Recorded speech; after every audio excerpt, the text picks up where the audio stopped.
Hey Right Writers, Keith Wheeler here. And a few weeks ago I did a video all about how to make better characters. Because the truth is, no one likes two-dimensional characters. If you missed that video, I'll leave a link to it up here. And you can go check that out later, after you're done watching this video. Because today we're going to talk about how to write an antagonist. I mean, what makes a villain feel real? What can a writer do to make you want to reach through that book and give that jerk an atomic wedgie?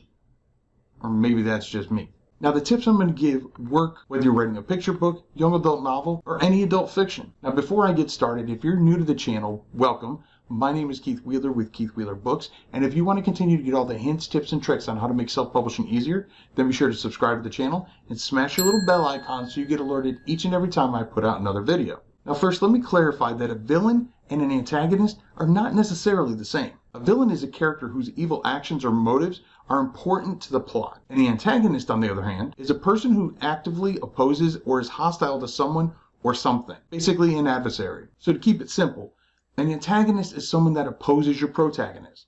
They're a plot role. A villain, on the other hand, is a character type. In fact, sometimes a villain can actually be your protagonist, like Dexter in the TV show Dexter. Now, since majority of the time your villain is going to be your antagonist, what makes a villain feel real and how to write an antagonist will pretty much be the same. Now first, in order to write a good character, and when I say a good character, I mean a believable character, you need to know a lot about them. The same is true for your antagonist. You don't have to necessarily share everything with the reader, but as the writer, you should know the antagonist just as well as you know your protagonist. Sometimes even better. Now, I find that a detailed character sheet works great for this. If you'd like me to do a video on character sheets, let me know down in the comments. Now, most people think of antagonists as being a polar opposite of your protagonist. But the truth is that many times, this type of generic thinking leads to a simple two-dimensional character that your readers just won't be interested in. And if they're not rooting against your antagonist, why would they root for your hero? Now, fun fact, the antagonist's personality doesn't have to be that different from a protagonist. In fact, if you give them similar personality traits, that can enhance their slight differences even more and really add depth to their relationship. Sometimes the only difference between the protagonist and the antagonist is point of view. Many famous authors have said that an antagonist is just the hero in their own story. So how do you write a great antagonist? Well, here are 5 tips on what makes villains feel real. First, you need to decide how much to share, depending on the age group you're writing for, as well as how you want your antagonist to appear. If you want them to be redeemed in the end, then share more of their backstory, emotions, things like that. If you want them to be scarier and more mysterious, well then hold back that inner information. The less we know about them, the scarier they become. It's that fear of the unknown. Either way, you need to share something about your antagonist with your reader, or else they're just going to seem unrealistic and two-dimensional. Number 2.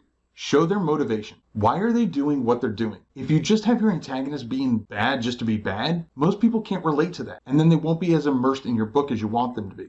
We don't have to agree with what they're doing, we just need to know why they're doing it.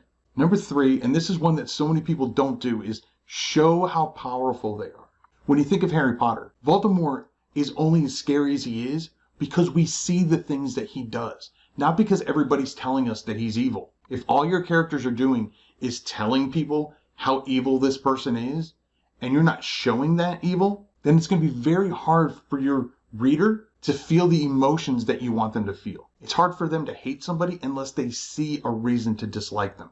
Number 4, give them a character arc of their own. Now, this doesn't mean that they have to be redeemed. In fact, your character arc can have them even eviler at the end than they were to begin with. But having some kind of growth, positively or negatively, either way, they're growing. And this growth is something that your reader can see from the beginning of the book to the end. And again, that's what makes your villain feel more real. That's what makes a great antagonist. And number 5, give them fears. Everybody is afraid of something. Fear is an underlying emotion that every living creature has. So your antagonist, your villain, should have it as well. Is it a fear of failure? Is it a fear of losing what they have, the power that they have? Whatever that fear may be, you have to make it known to the reader. And you can show things that your antagonist does to ensure that they never feel that fear again. That whatever they're afraid of never happens to them. That's what makes a villain feel real. Who are some of your favorite villains or antagonists from books or movies? Let me know down in the comments. Now, if you really want to make all your characters more believable, then check out this video right here that I did, where I show you how to make better characters. Now, if you already saw that, then check out this video that YouTube says is perfect for you. I'll catch you in one of those videos, and remember to write right.